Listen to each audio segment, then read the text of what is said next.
It's early March here in Zone 8A in North Alabama, and I'm in the process of doing some spring maintenance here. We've pruned some boxwoods and put down some longleaf pine straw. And it's the time of year that if I'm going to put down an organic fertilizer, it's time to do it. So why did I switch to an organic fertilizer in 2024? Let's talk about it. Hi, I'm Dr. Tom Warren, and you're watching The Plant Doctor.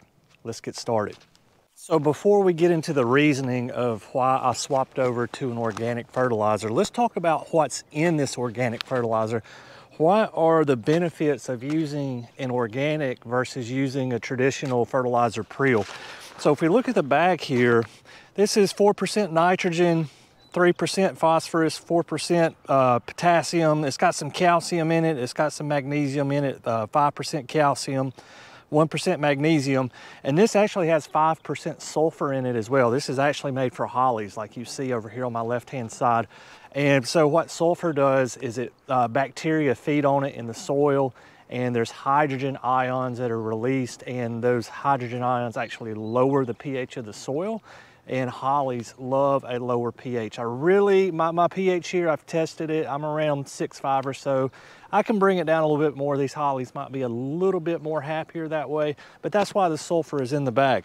Also, if we look at the bag, there's going to be bacillus in this bag. So what is this? So bacteria and fungus live in the soil. Bacillus falls into that group.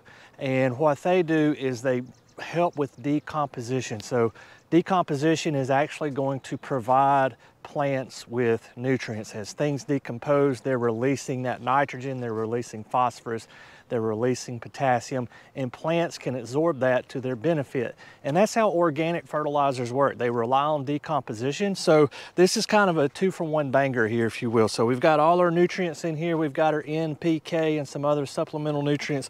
We also have the bacillus in here that's going to break down some stuff in the soil layer and help it decompose so that the plants can take it up. I'm getting buzzed by bees. Another advantage to using the organic fertilizer is you aren't going to quote unquote burn your plants with organic fertilizers. With using the synthetic prills, if you put out too much fertilizer, you can actually do detrimental harm to the plants. You may see leaves turn black and curl over and fall off if you put down too much. With this stuff, you really can't put down too much because we're relying on decomposition, and that's a process that you really can't speed up. Yeah, you can add some heat and water to an area and speed up decomposition, but not to the point to where you're going to burn some plants. So if you're apprehensive about putting out synthetics, like, oh, I don't want to put out too much. I don't want to kill my beautiful hydrangeas like I have here behind me, or my Japanese maples, or whatever. You can go with this and you don't have to worry about burning back the leaf material on your plants. A disadvantage to using the organic fertilizer is the fact that it stinks. I can smell it through the bag. I hadn't even opened the bag yet. So why does it stink? If you look at the ingredients list here, your slow release nitrogen is from feather meal, poultry manure, there's your smell, bone meal, and alfalfa meal. So here again, we're relying on decomposition. And so with decomposition, if you've ever smelled something decompose, you know that it smells, and this will smell. I'm probably not going to use this right around my patio right here. I am going to use it in the beds that are towards the back of the property, so I don't have to smell this. But that is one disadvantage. But the smell could also be an advantage as well. If you have an issue with deer, you have an issue with rabbits, you have hostas or something like that deer and rabbits just love. There's some evidence to suggest that if you use the organic fertilizers, the smell tends to deter them from going into those areas. I'm not saying it's foolproof. If a deer or a rabbit gets hungry enough, they'll eat anything. I've seen them eat holly bushes with thorns, but the deer that were doing that, you could see their ribs. That's how hungry they were. They were very, very malnourished, and they were just looking for anything. But this would help deter some of the predation of your ornamentals by deer and rabbits if you put this out. Another reason I'm switching to this year is I feel this is the first year my soils can actually accommodate this type of fertilizer. And you may be thinking, well, Dr. Warren, what do you mean? I live on Sand Mountain. That's the name of the area that I'm in Northeast Alabama. And as the name suggests, our soils are very heavily sand. So if you did a textural analysis of my yard, I've done that before, I'm about 89% sand. I don't have any clay, I've got very little silts.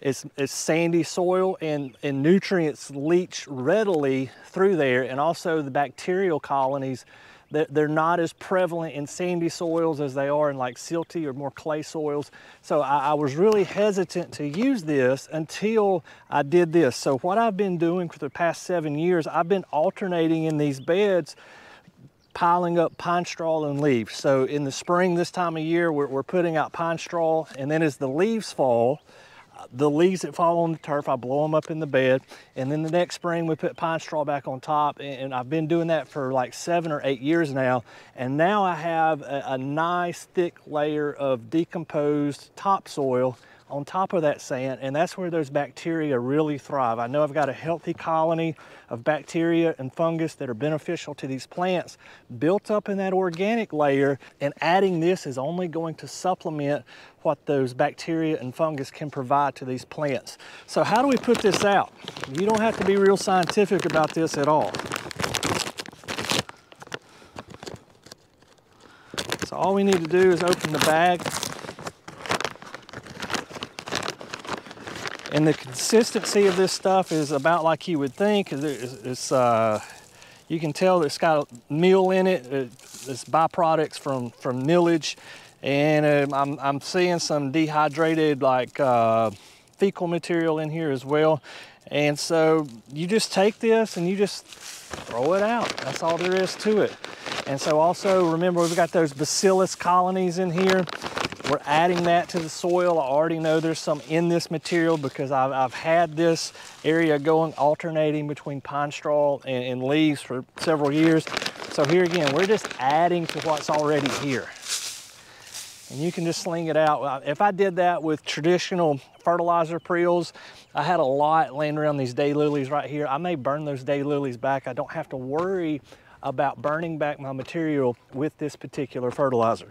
Organic fertilizers and synthetic fertilizers both have their place in the landscape, but knowing when and where to use them, those appropriate times, those appropriate application rates are also vital to know as well. I hope this video has helped you out, kind of make a decision. Should I use organic fertilizer? Should I use synthetic fertilizer? What are the pros? What are the cons? Guys, as always, thank you for watching The Plant Doctor. And until next time, happy gardening.